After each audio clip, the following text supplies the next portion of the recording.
Now we show you how to use the inch for this. Back push. Normally back push, vertical sealing, horizontal sealing is used when you make the empty bed.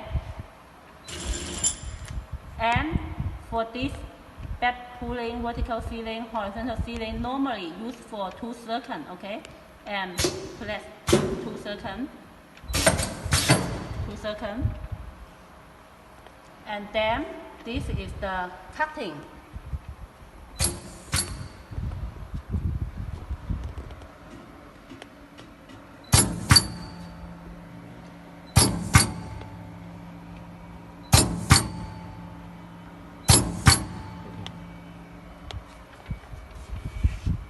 And this is for bowl 1, bowl 2, bowl 3. When you press, the bowl 1 will working.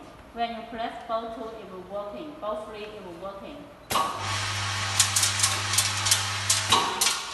Now it's bowl 2.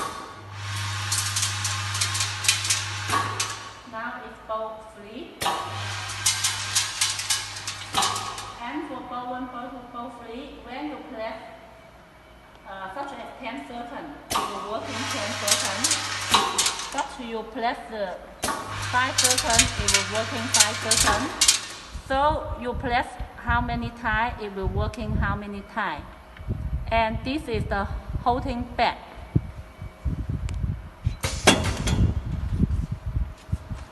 The holding back is used for when you pack the heavy products.